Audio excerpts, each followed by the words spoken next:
생활 속의 천수경 15회차 여러분들 76페이지 지난 시간에 불교 성립의 요체 불교의 성립에서 처음 들어가자마자 끝났는데요. 오늘 다시 한번 살펴보고요. 들어가기 전에 해암 원문 스님이 계시죠. 1884년에서 1985년 15살에 출가를 하셨어요. 44살 때 만공 스님께 전법기회를 받았고요. 덕숭 총림 초대 방장 하셨는데 상좌를 두지 않으셨다라고 하죠. 1985년도에 101세 범납 86세로 입적을 하셨는데요. 그 해암 스님 열반 개송을 우리가 한번 살펴보겠습니다. 자, 합장들 하시고요. 행장 나부일지요 동주 서주 주무공 방인양문 하처주 천하횡무 불통이니라나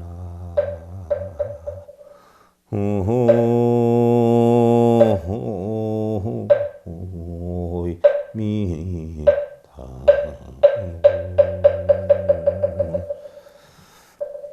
누더기 한벌 주장자 하나가 행장인데 끊임없이 동서로 달리기만 하였네. 누가 어디로 그렇게 달렸느냐라고 묻는다면 천하를 두루하여 통하지 않은 곳이 없다 하리라 라고 했는데 해암 스님께서 하신 말씀이 나는 달리 크고 작음을 구별할 줄 모르고 윤년이 돌아와도 이를 구별할 줄 모른다. 번뇌 이것이 바로 큰 태도이다. 마치 깨끗한 연꽃이 진흙 속에서 꽃을 피우듯이. 자, 우리는 번뇌를 끊는다, 번뇌를 없앤다 다들 그러는데 해암 스님은 번뇌가 태도다라고 했어요. 큰 도다. 번뇌하는 마음이 없으면요 끊으려고 하는 마음도 없지요. 번뇌를 해봐야 끊어짐이 있죠. 우리가 고통을 겪어봐야 고통에서 벗어나는 법을 깨우죠. 그래서 우리가 깨우침 전에는 항상 번뇌가 와서 결국 그것을 내려놓으려고 공부하고 수행하는 것이 결국 깨달음이다. 그래서 번뇌가 큰 태도다라고 하셨는데요. 자, 지난 시간에 여러분들 76페이지 보시면 불교의 성립이다라고 했어요.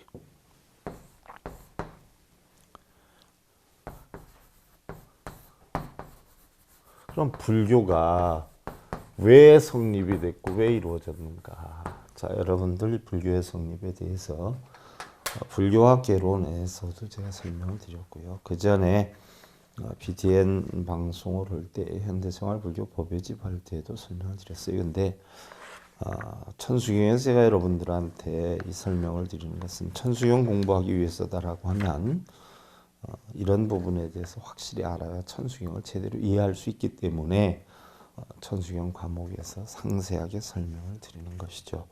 그래서 우리 불교의 성립이다라고 하는 가운데서 지난 시간에 했던 게 첫 번째 이 세상의 움직임이다라고 하는 것은 어떠한 절대자나 신의 계시가 아니라 바로 순수한 인간적 노력에 의한 인과응보에 의해서다라고 했어요. 인과응보.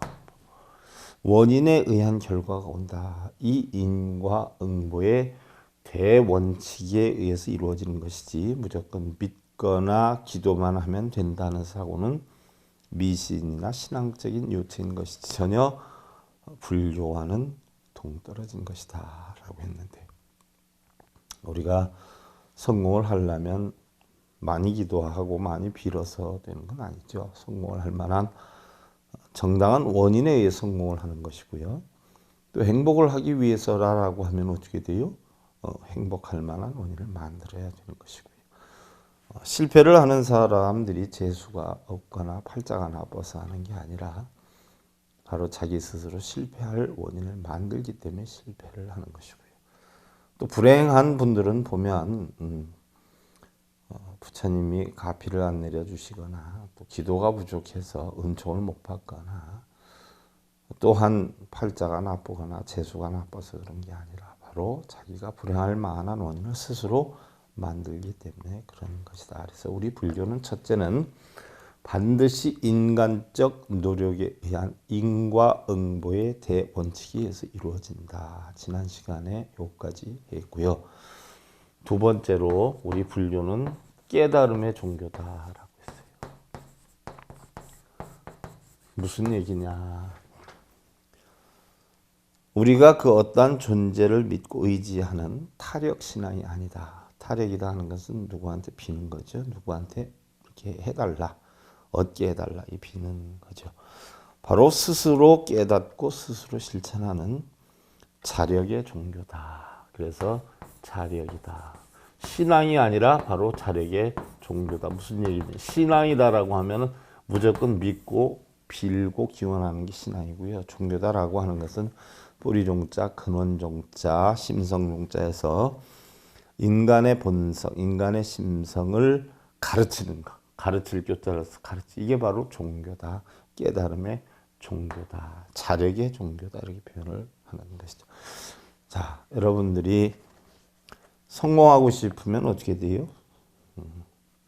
성공을 이루게 해주는 불상이나 영험한 도량을 찾아가서 빌면 성공을 할까요? 시험에 합격하고 싶다라고 하면 어느 도량에 가서 기도를 하니까 누가 시험에 합격했다 해서 그 도량에 가서 기도하고 빌고 금강경, 법화경, 사경을 해서 합격을 하는 걸까요? 그럼 행복하기 위해서다라고 하면 참선을 많이 하고 명상을 많이 하면 될까요? 부처님 가르침은 그게 아니에요. 내가 성공을 하려면 어떻게 돼요? 성공하는 방법을 스스로 깨달아서 실천을 해야 되고, 내가 행복하고 싶으면 행복하게 만드는 방법을 깨달아야 되고, 시험을 잘 보고 싶으면 어떻게 돼요? 시험 잘 보는 방법을 깨달아야 된다는 이야기예요. 그래서 우리 불교는 어떠한 존재를 믿고 기원하는 타력이 아니라 바로 스스로 깨닫고 스스로 실천하는 자력의 종교다. 그리고 순리와 이치와 과학적 도덕적 사실에 입각해야 한다는 이야기. 과학적 도덕적으로 입증이 안 되는 신중에 대한 숭배 사상이나 영가를 극락생시킨다는 천도제 사상 등은 사실은 개금치견이기 때문에 바로 불법으로 금하고 있는, 계율로 금하고 있는 것을 취하고 있는 견해이기 때문에 올바른 불교다라고 할 수가 없다는 이야기예요. 자, 우리가 화목하고 싶으면 어떻게 해야 되죠? 열심히 빌면 될까요? 화목하게 사는 방법을 터득해야 돼요. 운전을 잘 하려면 어떻게 돼요? 모범 운전사한테 빌면 될까요? 운전을 잘하는 방법을 스스로 터득해야 돼요. 그래서 우리는 우리 스스로 자기가 원하는 것을 깨닫고 터득하는 그런 깨달음의 종교다. 그 다음에 셋째로 우리 스스로의 장래는 팔자나 숙명이나 재수나 그러한 것들로 결정되어지는 것이 아니라 스스로의 노력에 의한 오직 그럴 만한 원인과 조건의 인과응보에 따라 움직여지는데 그 중에 가장 중요한 것이 뭐냐? 바로 인간의 의지다. 무엇보다 가장 중요한 것은 의지다는 이야기. 예를 하나 들어보면 콩 심은 데 콩 나고 팥 심은 데 팥 나요. 그러면 내가 콩을 얻고 심으면 어떻게 돼요? 빌면 돼요. 콩을 심어야 돼요. 팥을 얻고 싶다라고 하면 어떻게 돼요? 빌면 돼요. 팥을 심어야 돼요. 팥을 심어야 돼요. 결국은 뭐예요? 자기 의지에 의해서 만드는 것이죠.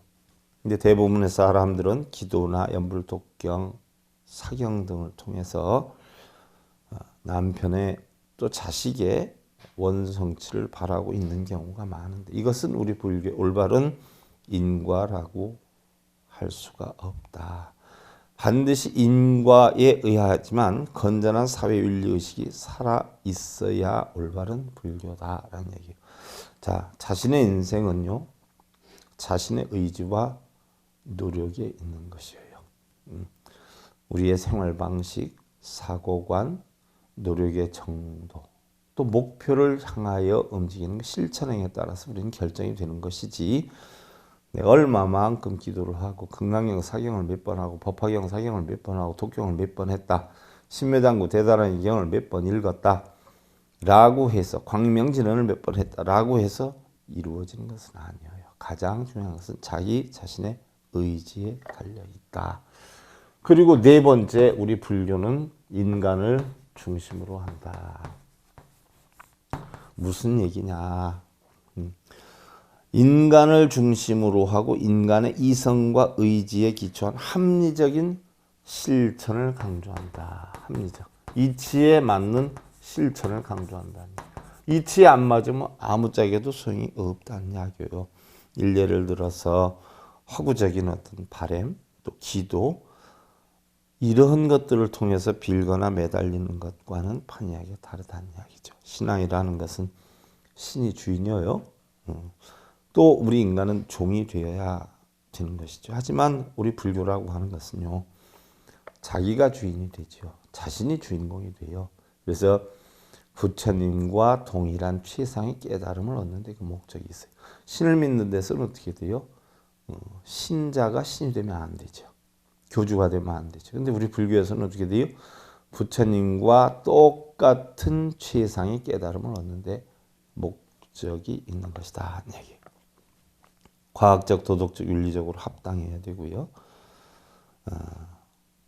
우리가 사실 절하고 연불하고 독경하는 그런 숫자가 또한 안거하는 숫자가 우리를 성공시키는 것이 아니라 노력하는 시간, 노력하는 실천, 의지에 따라서 다르다는 이야기예요. 부처님께서는요, 각자 자신을 의지처로 삼아서 누구한테 기대지 말라는 얘기예요. 각자 자신을 의지처로 삼아서 부지런히 노력해라. 그리고 지혜로운 자가 되어라. 이 모든 더러움을 멀리 보내고 번뇌로부터 벗어나라.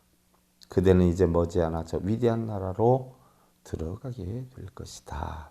그러니까 들어가게 해달라고, 열반을 얻게 해달라고, 행복하게 해달라고, 성공을 하게 해달라고 비는 것이 아니라 스스로 의지처럼 만들어 스스로를 만들어 가라는 이야기죠. 그 다음에 다섯 번째로 목적이 인간을 진정으로 화합시키고 이해를 시켜야 된다. 인간을 진정으로 화합시키고 이해를 시켜야 된다 하는 것은 뭐냐. 자, 여러분들이 종교를 갖고 믿음을 갖는 목적이 어디에 있을까요? 결국은 자신의 평안함이란 말이죠. 나아가서 어떻게 돼요? 가정의 평안함이에요. 그리고 가정의 화목과 평안한 원만한 삶을 살기 위해서 결국 종교를 갖는 거지요. 불안한 자신을, 걱정하는 자신을, 힘들어하는 자신을 조금이라도 누그러뜨리기 위해서 하는 거죠. 그리고 나아가서 가정이 편안하기 위해서 우리는 믿음을 가져요. 그러면 결국 우리 종교의 목적은 뭐냐? 화목과 평안과 안락을 목적으로 하고 있죠.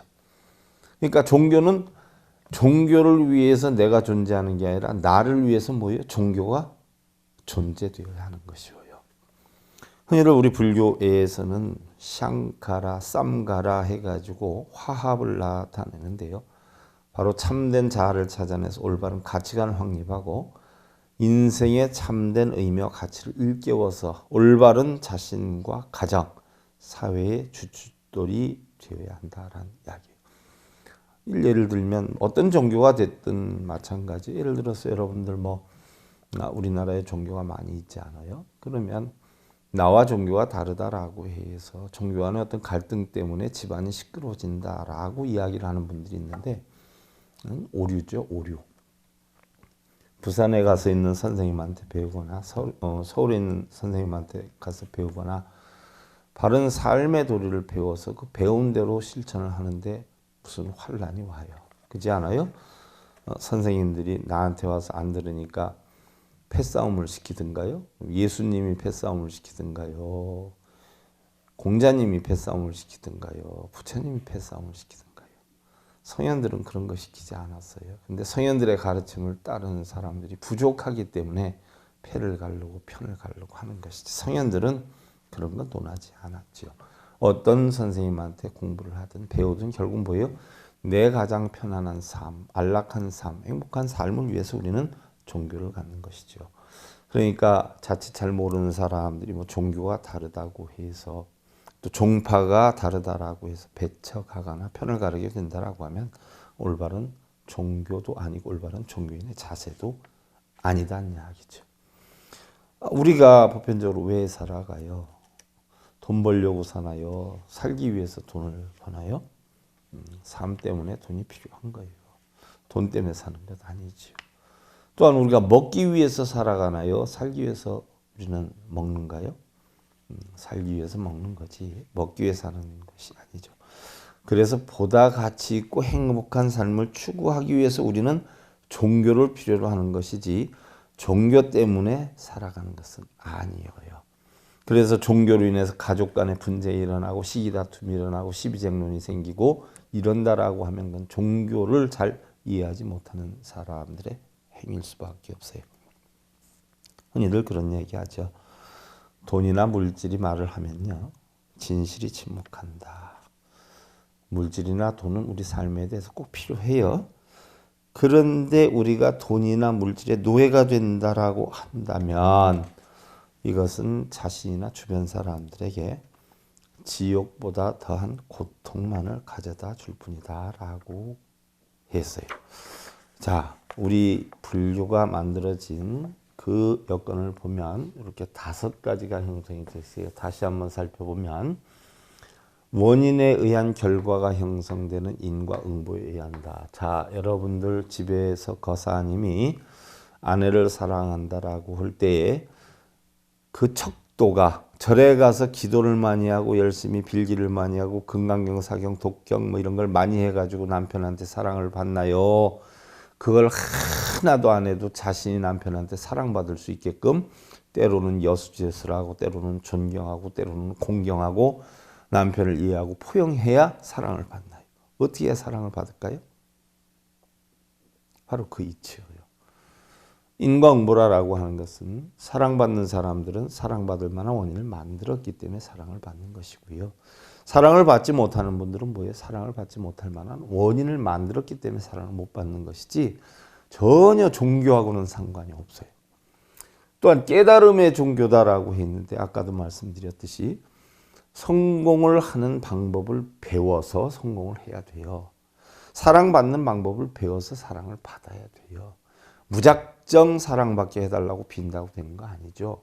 그 다음에 이 모든 것은 결국 우리 인간의 의지, 자신의 의지에 달려 있어요. 자신이 얼마만큼 노력하고 어떤 정신력으로 노력하느냐라고 하는 의지에 달려 있고 우리는 전부 인간을 중심으로 하되 합리적인 실천을 해야 되는 것이지 뭐 예를 들어서 여러분들이 합리적인 실천이다라고 하는 것은 이치에 합당한 실천을 하는 것이 이치에 합당한 실천을 무슨 얘기냐 간혹 보면은 연부를 많이 해서 독경사경을 많이 해서 부처님의 가피로 성취가 됐다. 사실 그건 아니에요.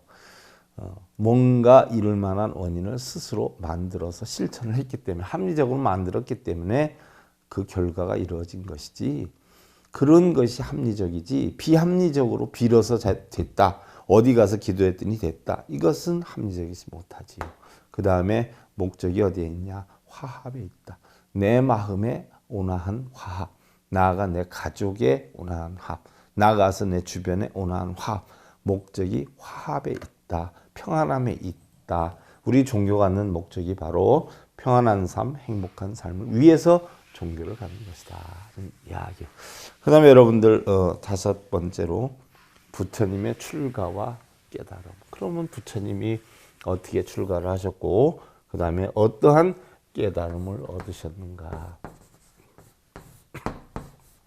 불의 출가와 깨달음. 그럼 부처님이 출가한 이유가 무엇이고 깨달음은 무엇을 얻었냐 하는 얘기. 부처님의 출가는요. 생로병사의 고통을 소멸하는 방법을 깨우치기 위해서 출가를 했어요. 생로병사. 그래서 여러분들 부처님이 출가를 해가지고 사문유관을 하셨잖아요. 사문유관.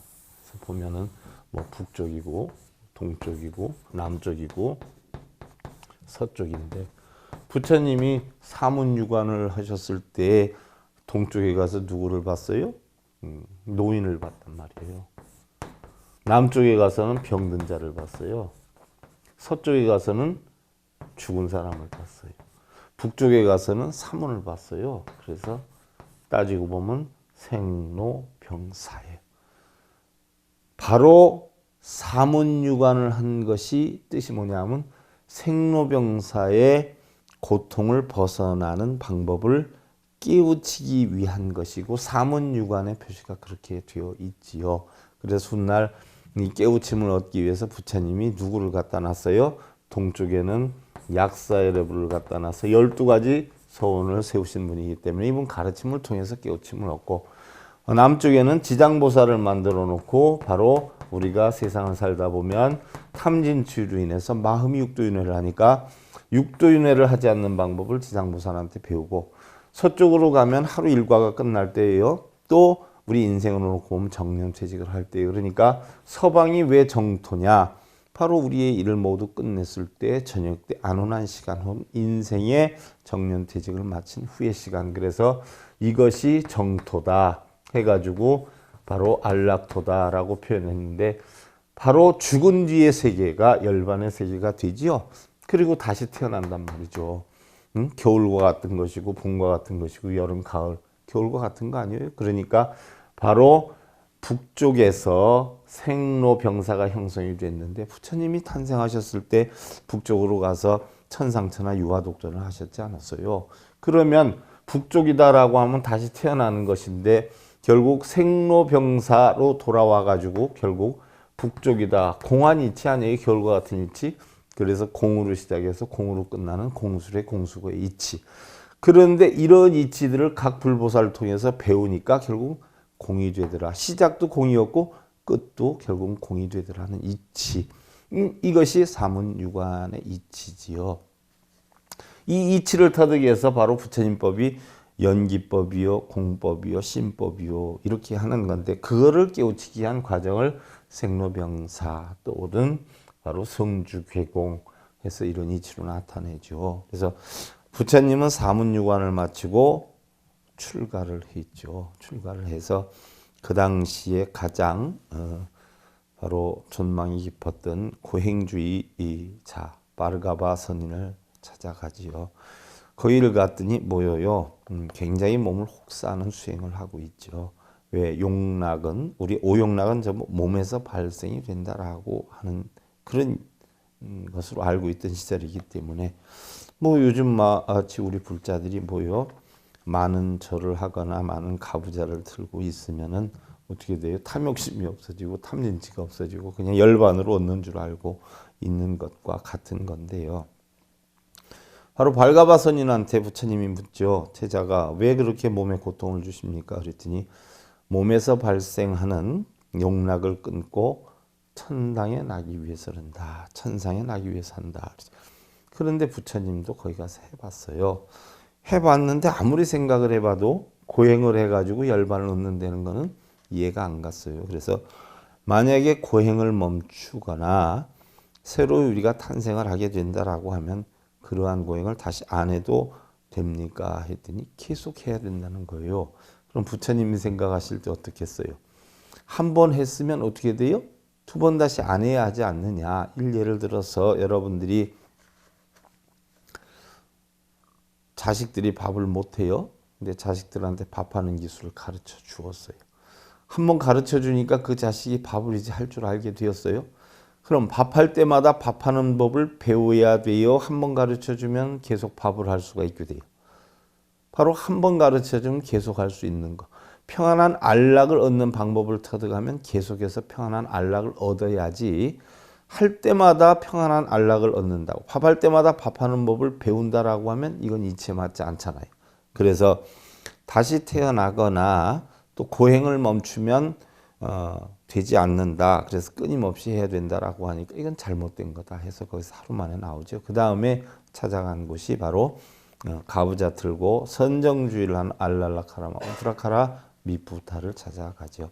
여기는 선정 수행만 해요. 요즘 얘기하는 뭐 가부좌 틀면 최고인 줄 알고 있는 그런 단체인데 부처님께서 거기서 한 일주일 정도를 수행을 하지요. 그래서 이 선을 닦으면 무엇을 얻습니까? 하니까 알랄라카라마가 공무변처인 공두 두루 가시 없는 곳에 이른다 라고 하는 또 우트라카라 미푸타한테 물어보니까 생각이 있지도 없지도 않는 그런 무색계 사천에 비상저천에 난다. 결국 천상에 난다는 얘기. 근데 부처님이 일주일 해보니까 느낀 게 뭐예요? 선정을 하는 동안은 편안해요. 여러분들 가부좌 들고 하면 있는 동안 편안하죠? 그런데 그거 끝나봐. 예를 하나 들어서 신랑과 씨가 싸웠어요. 싸웠는데 마음을 다스린다고 마음을 평온하게 지닌다고 해서 가부좌 들고 있으면 편안해져요.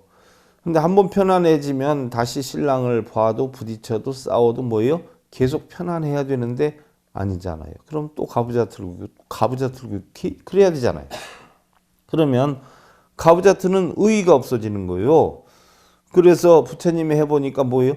몸과 마음이 통하면 그래서 자리를 옮기게 되면 다시 욕이 일어나므로 무슨 얘기예요?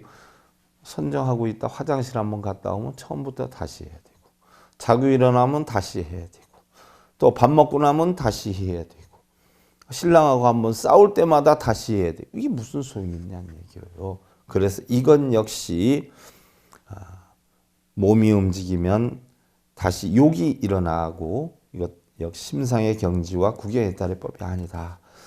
이것으로는 깨달음을 얻어서 영원한 열반에 이룰 수는 없다라고 결국 고행과 선정 수행자들을 모여 단상 외도로 몰았죠. 외도들이다.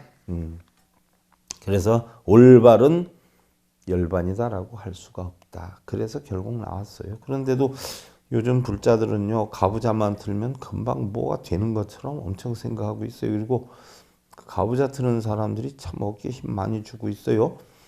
마음을 앉혀놓으라고 했는데 몸을 앉혀놓고 마음은 유동하는 거예요.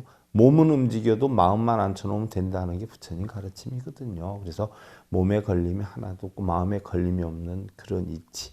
가부좌를 트는 게 아니라 마음에 번뇌하는 마음을 갖다 앉혀놔서 고요, 적정, 열반의 경지를 이루게 하는 게 명상이고 참선이고 우리가 얘기하는 좌선이지요. 근데 대부분의 사람들은 몸뚱이 앉혀놓는 걸 좌선으로 알아요. 그러면 몸뚱이 바르게 앉혀놓는 법만 배우면 절구통처럼 배우면 대단한 선인이겠네요. 그건 아니에요. 그래서 바로 가부좌만 틀면 금방 무엇이 되는 것처럼 생각하고 있으니 얼마나 부처님 가르침과 동떨어진 수행을 하고 있느냐 안타까울 뿐이죠. 부처님이 법국에서 그랬어요. 가장 무서운 것이 뭐예요, 여러분들? 가장 무서운 것이 뭐예요? 주변에서도 가장 무서운 사람이 어떤 사람이에요? 무지한 사람이에요. 무지한 무대법. 법으로도 못 이겨요. 경으로도 못 이겨요. 목소리 큰 놈이 이긴다며요. 우긴 놈한테는 못 당해요. 무지한 자한테는 못 당해요. 가부좌 틀면 깨달음 온다라고 무지를 부리는 사람한테는 못 당해요. 정말 깨달음 오르면 우기지도 않죠. 자, 이 세상은 어둠 속에 덮여 있나니 누가 저 지혜의 빛을 볼 수가 있는가? 오직 몇 마리의 새만이 갇힌 새장에서 날아가듯이 오직 몇 안 되는 사람들만이 니르바나 저 언덕으로 이르게 되리라. 우리 불자들 한 760만 되는데요. 제가 볼 때는 한 400명도 안 되는 것 같아. 말이 760만이지. 다들 빌로 다니는 사람이잖아요. 또 빌으라고 시키는 사람들이고. 부처님 가르침은 아무것도 없다라고 했는데, 그리고 이제 6년의 고행 끝에 고행을 함께한 5비구들에게 이야기를 하지요. 선정과 고행으로는 뜻을 이룰 수가 없어. 부처님 말씀엔 선정수행, 고행수행을 해서 깨달음을 얻을 수는 없다라고 했어요. 근데 지금 21세기인데 지금도 그거 하고 있어요. 부처님 이미 그때 그거 해봤자 아무 소용이 없다라고 했는데, 모든 것은 마음을 다스려서 이루어내는 것이요. 마음을 다스리는 것이지 어떤 행위가 뭐 고행을 하고 선정을 한다라고 해서 되는 건 아니라는 이야기죠. 그리고는 6년 고행을 마무리하고 3개월간의 수자타한테 유미죽 공양을 받아서 결국 건강을 회복해서 내란자라 강변에 필발라수 나무아래서 7만의 사선 삼통의 깨달음을 얻게 되죠.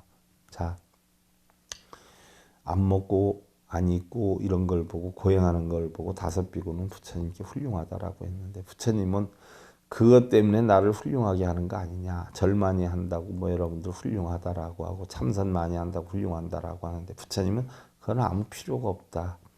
그것 때문에 나를 그동안 훌륭하게 본 것이 아니냐라고 했는데, 그거는 아무짝에도 쓸모없는 것이다 라고 부처님 얘기했죠. 그래서 결국은 수자타한테 유미죽 공양을 먹었다는 것은 안 먹고 안 입고 그거를 단속하는 게 중요한 게 아니라 충분히 건강하게 먹고 건강하게 자고 마음만 편히 다스릴 줄 알면 그 깨달음이다라고 했어요. 그래서 부처님이 내란자라 강변에 필발라 수나무 아래서 깨달은 것이요. 첫째는 선인선과 악인악과의 인연과법인 천안통을 깨달았죠. 그 다음에 둘째는 고통의 근원이 되는 노병사의 원인이 무엇 때문에 생기는가. 노병사는 생 때문에 오지 않아요. 그러면 그러한 고통은 어디에서 오는가. 알고 보니까 내가 바로 무명하기 때문에 고통이 오게 되더라. 이 이치인 숙명통을 깨닫게 됐고요. 세 번째는 그럼 어떻게 하면 그 고통을 없애는가. 고통의 원인은 무명에서 왔다라고 하면 그 고통은 어떻게 해서 없애는가 하는 방법을 터득하게 되죠. 그래서 결국은 고통을 없애게 되는데, 무명을 없애고 지혜만 깨치면 된다. 그래서 번뇌루자 달진자, 이걸 누진통이다라고 이야기를 하죠. 그래서 무명을 없애면 결국 지혜가 형성이 되는데, 이것을 갖다 우리는 연기법이다 이렇게 표현해요. 그래서 부처님의 깨친 법을 한마디로 딱 자르면 뭐예요? 연기법이다 하는 게 부처님의 가르침이라는 이야기예요. 그래서 경심본정 삼색 원공요, 거울과 같은 마음은 본래 청정. 우리 마음은 거울과 같이 청정했어요. 모양과 색깔이 본래 콩암이었어요. 무초불경 성유유실이니 처음엔 아무것도 없었는데 사물의 경계가 이루어져 있다. 이게 전부 뭐 육군 육경의 작용이죠. 호겁 습습봉 운륜하고 온갖 미혹과 업이 자꾸 익혀지고 과보가 계속 줄을 이어서 진사거파 박치 알짜리로다. 티끌 같은 시간에 물결 속에 막아 끊을 수가 없도다. 이야기. 사람들은요, 두려움을 느낄수록 산이나 나무숲 그리고 사원이나 점장의 집으로 몰려든다라고 했어요. 과거에도 그랬던 것 같아요. 부처님께서 법국에서 하신 말씀이니까. 그러나 그러한 곳은 안전한 피난처가 아니다. 아무리 그런 곳에 숨는다라고 해도 우리의 삶 속에 일어나는 모든 고뇌로부터의 완전히 벗어남은 있을 수가 없다. 왜요? 우리는 각자 자기 자신으로 인해서 야기된 문제점은 바로 자기 자신 속에서 해결점을 찾아야 된다는 이야기예요. 사원이나 산이나 스님이나 점장이 이들 집을 아무리 발이 닳도록 다닌다라고 해도 문제점이나 고뇌가 해결되지는 않는다. 우리는 각자 자신의 마음속에 적이 많죠. 이기심, 또 비겁, 게으름, 정욕, 탐욕, 만일, 방심, 나약, 무책임, 근심, 좌절. 그래서 부처님께서는 그 어떠한 것에도 흔들지 말고 누구한테 빌지도 말고 스스로 걸림이 없는 자신을 찾으라라고 했어요. 그래서 자기를 드러내는 사람은 어두워지고 자기가 옳다고 여기는 사람은 빛나지 않고, 자기를 자랑하는 사람은 공덕이 없게 되고, 자기를 과신하는 사람은 도리 오래가지 못한다. 많은 사람들은 사소한 일들을 대단하게 생각하면서 정력과 시간을 낭비하고 정작 대단히 중요한 인생의 행복과 아름다움은 잃어버린 채들 살아간다라고 하셨어요. 자, 여러분들 합주 한번 하시고요. 사행음비오 징명이 일어나 무미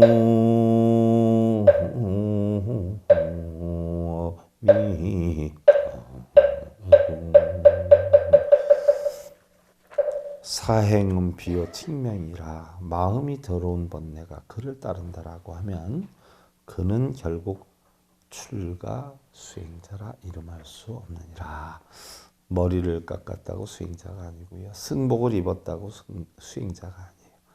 마음속에 악함, 더러움, 탐심, 비굴함 이런 것이 없는 맑고 깨끗한 청정함이 있어야 바른 수행자다. 여러분들도 뭐예요? 그러한 마음이 없이 편안하게 가정을 이끌어 나가면 여러분들 자체가 수행자가 되는 것이다. 수행자의 도리와 이치를 알아서 여러분들 편안함 만드시고요. 생활 속의 천수경 제 15회차 서길봉이었습니다. 감사드립니다. 승리하십시오.